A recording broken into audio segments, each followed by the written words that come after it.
সম্মানিত দর্শক শ্রোতা, আসসালামু আলাইকুম। আজকের বিষয় হচ্ছে যেই ছাত্র জনতার আন্দোলনে এই ডক্টর ইউনূসের উত্থান হয়েছে, সেই ছাত্র জনতার আন্দোলনই হয়তোবা পতন হওয়ার আভাস পাওয়া যাচ্ছে।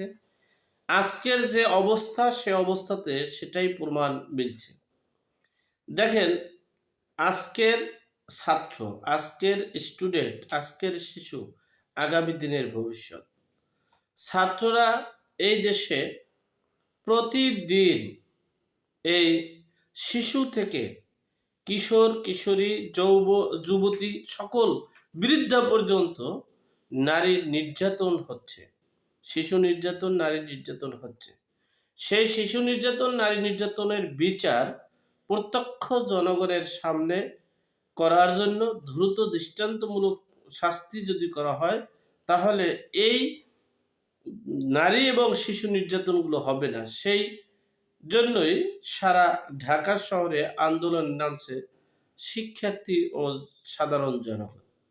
সেখানে পুলিশরা কি বেধড়ক পিটাইছে, একটা মেয়ে মানুষকে এমনভাবে পিটাইছে কল্পনার বাইরে। তারা ওড়না পর্যন্ত নিয়ে গেছে, তারা তাদের লাঞ্ছনা করছে, মানে লাঠি দিয়ে এমন বাড়ি দিছে, মাথা ফেটে রক্ত পড়েছে।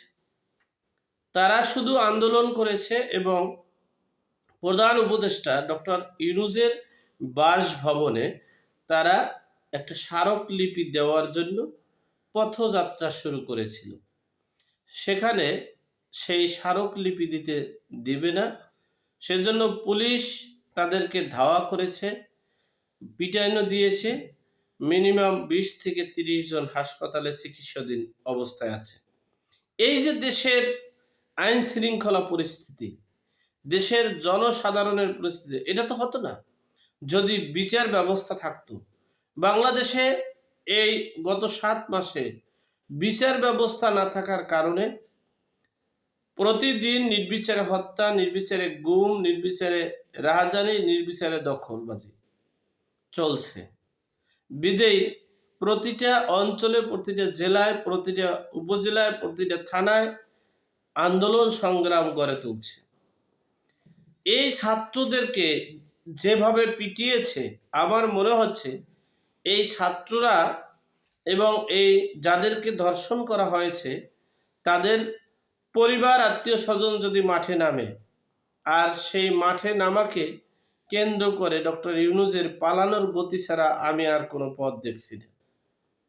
আবার অপরদিকে আজকে ওই একটা কথা আছে, আঞ্চলিক ভাষায় বলে যে মানে সাপের মুখে মানে মধুর কথা, কিরকম জানি একটা কথা বলে মানুষ।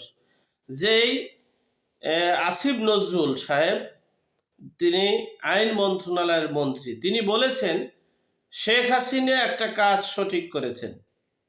বলতে তার মানে হচ্ছে আইন শৃঙ্খলা রক্ষাকারী বাহিনী এই মানবিক দৃষ্টিকোণ দিয়ে এই বাংলায়, এই বিকৃত মস্তিষ্কের মানুষ আমরা, এই বাংলার মানুষ উচ্ছৃঙ্খলা, সহজ ভাষা অনেকে বুঝবেন, আমরা হলাম চোররা।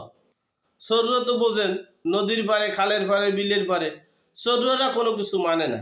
ঠিক এদেরকে মানাইতে হলে শেখ হাসিনার মতো নির্দেশন এবং কঠিন আইন শৃঙ্খলা রক্ষাকারী বাহিনী দরকার। তবে সে সময় হয়তো বা বিরোধী দলকে দমন পীড়নের জন্য একটা শ্রেণী অতি উৎসাহিত হয়ে এইটা দমন পীড়ন করতে পারে, কিন্তু আইন শৃঙ্খলা পরিস্থিতি কঠোর না হলে, বিচার ব্যবস্থা সঠিক না হলে সে দেশ পরিচালনা করা সম্ভব নয়। সর্বোপরি কথা হচ্ছে, দেশের যে অবস্থা, দেশের সার্বিক পরিস্থিতিতে বোঝা যাচ্ছে যে যেই আন্দোলনের, ছাত্র জনতার আন্দোলনেই এই ডক্টর মোহাম্মদ ইউনূসের প্রধান উপদেষ্টা হয়েছেন, আবার সেই ছাত্র জনতার আন্দোলনেই তাকে মানে পদত্যাগ, পতন বা পালিয়ে যেতে বাধ্য হবে।